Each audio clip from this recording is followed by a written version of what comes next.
نحمده ونصلي على رسوله الكريم أما بعد فأعوذ بالله من الشيطان الرجيم بسم الله الرحمن الرحيم أيعدكم أنكم إذا متم وكنتم ترابا وعظاما أنكم مخرجون هيهات هيهات لما توعدون إن هي إلا حياتنا الدنيا نموت ونحيا وما نحن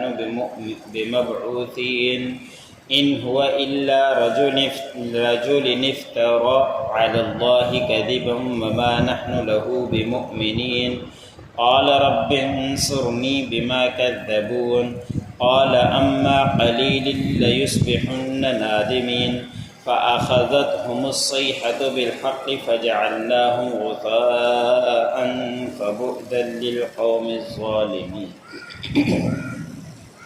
سورۃ المؤمنون کا درس چل رہا ہے۔ اسی سورت کی آیت نمبر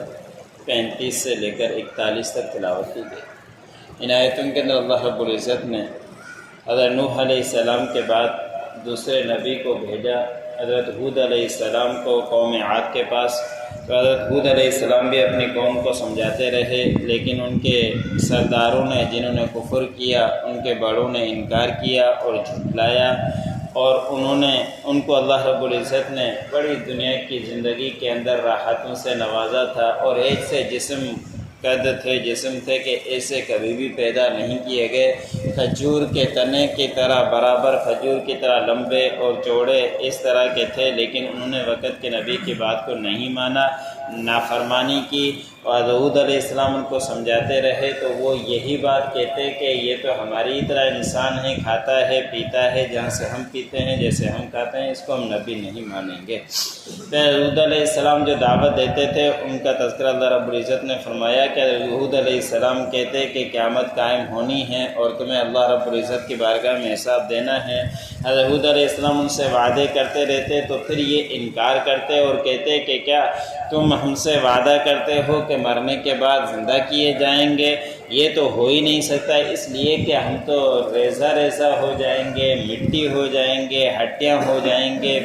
بے شک نکالے جائیں گے، ایسے تو کبھی بھی نہیں ہو سکتا۔ یہ بہت ہی دور کی بات ہے، یہ بہت ہی دور کی بات ہے جس کا تم وعدہ کرتے ہو۔ حضرت ہود علیہ السلام ان کو سمجھاتے رہتے لیکن وہ انکار کرتے ہی رہتے۔ شرک کرنے والے، کفر کرنے والے تین ہی چیزوں کا انکار کیا کرتے تھے، توحید کا، نبوت کا اور قیامت کا، کہ وہ نبی کو بھی نہیں مانتے اور اللہ رب العزت کو بھی نہیں مانتے، دوسروں کو معبود بناتے، اور قیامت کا بھی انکار کیا کرتے تھے، کہتے کہ قیامت قائم ہونی ہی نہیں ہے، بس یہ دنیا کی زندگی ہے، اس میں ہم جیتے ہیں، اسی میں ہم مرتے رہتے ہیں، کوئی قیامت قائم نہیں ہوگی، دوبارہ ہم نہیں اٹھائے جائیں گے۔ اور اللہ رب العزت کے لیے دوبارہ پیدا کرنا کوئی مشکل نہیں ہے۔ ہم دنیا کے اندر کاریگر دیکھتے ہیں، جب کام سیکھتا ہے تو شروع میں اس کو بڑی مشقتیں ہوا کرتی ہیں، لیکن سیکھ جانے کے بعد اس کے لیے دوبارہ آسان ہو جاتا ہے بنانا۔ اللہ رب العزت سے بڑھ کر کوئی دنیا کے بنانے والا کاریگر نہیں۔ اللہ رب العزت نے ہمیں ایک قطرے کے ساتھ پیدا کر کے دکھلا دیا، اور 9 ماہ تک بند کمرے کے اندر ماں کے پیٹ میں بند جگہ پر رکھ کے دکھلا دیا، اور اس کے بعد اللہ رب العزت کے لیے دوبارہ پیدا کرنا کوئی مشکل نہیں، اور ضرور قیامت قائم ہوگی اور سب نے اٹھنا ہے، اللہ رب العزت کی بارگاہ میں حساب دینا ہے۔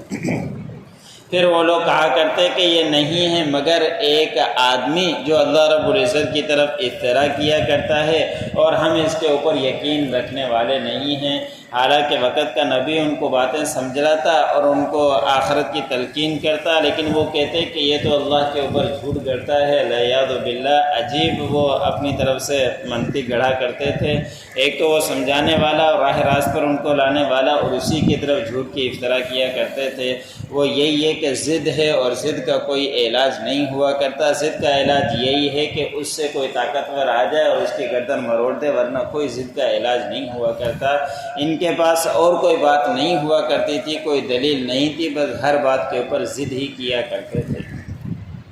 پھر ہود علیہ السلام بالآخر مجبور ہو گئے، اور پھر اللہ رب العزت کی بارگاہ میں ہاتھ پھیلا دیے کہ اللہ میری مدد فرما اس جھوٹی قوم پر، یہ انہوں نے میری بات کو نہیں مانا، میں ان کو بہت سمجھاتا رہا، یہ مجھے ہی جھوٹا کہتے رہے، میں نے ان کو آخرت کے بارے میں بھی ڈرایا لیکن یہ بات سنتے نہیں مانتے ہیں، بس آپ میری مدد کریں، ان لوگوں نے مجھے جھٹلا دیا ہے۔ تو اللہ رب العزت نے حضرت ہود علیہ السلام کی دعا کو قبول فرمایا اور فرمایا کہ تھوڑے ہی دیر میں یہ پشیمان ہوں گے اور ختم ہو جائیں گے، اب آپ کو پریشان ہونے کی ضرورت نہیں ہے۔ پھر اللہ رب العزت کی طرف سے چیخ آئی اور یہ پھر سچے حق کے طور پر چیخ آئی، تو اللہ رب العزت نے فرمایا کہ ہم نے ان کو خس و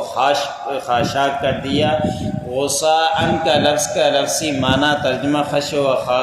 خاشاک ہے۔ اس کے بارے میں مفسرین نے لکھا ہے کہ اس کا معنی یہ ہے کہ جس طرح کے انسان لکڑی کو کاٹتا ہے تو بڑے پیس الگ ہو جاتے ہیں، چھوٹا چھوٹا ریزہ الگ ہو جاتا ہے، تو یہ بھی اسی طرح ہو گئے تھے۔ یا یہ کہ جس طرح کے معمولی سا تنکا ہو اور تھوڑا سا بھی پانی بہہ پڑے تو وہ تنکے ختم ہو جاتے ہیں، تو اس سے مراد اس طرح کے یہ تنکے تھے کہ ختم ہو گئے۔ حالانکہ بڑے قد و کاٹ تھے، جسم بھی ان کا بہت ہی بڑا تھا، ایسے قوم پیدا بھی نہیں کی گئی، لیکن اللہ رب العزت نے دوسرے مقام پر بیان فرمایا کہ یہ اس طرح پڑے ہوئے تھے جیسا کہ کھجور کے تنے ہوں نیچے گر کر پڑے ہو جاتے ہیں، اس طرح کی ان کی کیفیت ہو گئی۔ تو اللہ رب العزت نے فرمایا کہ بڑی دوری ہے ظالم قوم کے لیے جو اس طرح کے وقت کے نبی کی بات کو نہیں مانتے، پھر اللہ رب العزت ان کو تباہ برباد کر دیتے ہیں، دنیا میں بھی اور آخرت میں ان کو الگ سے سزا ملے گی۔ اَیَعِدُکُمْ أَنَّکُمْ اِذَا مِتُّمْ، کیا تم سے وعدہ کرتا ہے کہ بے شک تم جب مر جاؤ گے، وَكُنْتُمْ تُرَابًا، اور تم ہو جاؤ گے مٹی، وَعِظَامًا، اور ہڈیاں، أَنَّکُمْ مُخْرَجُونَ، کہ بے شک تم اٹھائے جاؤ گے، نکالے جاؤ گے۔ ہیہات ہیہات لما توعدون، بہت دوری ہے جس کے بارے میں تم سے یہ وعدہ کیا کرتا ہے۔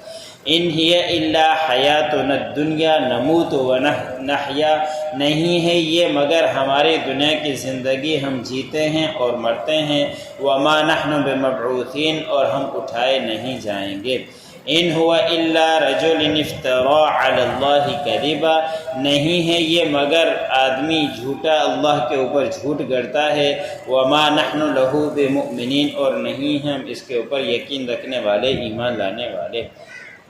قال رب انصرنی بما کذبون، حضرت ہود علیہ السلام نے فرمایا کہ میرے پروردگار میری مدد کیجئے ان قوم کے اوپر جنہوں نے مجھے جھٹلایا۔ قال اما قلیل لیصبحن نادمین، اللہ رب العزت نے فرمایا کہ تھوڑی ہی دیر میں پس یہ ہو جائیں گے پشیمان۔ فَأَخَذَتْهُمُ الصَّيْحَةُ بِالْحَقِّ، پس ان کو پکڑا ایک چیخ نے سچائی کے ساتھ، فَجَعَلْنَاهُمْ غُثَاءً، پس ہم نے کر دیا اس کو خش و خاشاک، فَبُعْدًا لِلْقَوْمِ الظَّالِمِينَ، پس ظالم قوم کے لیے دوری ہے۔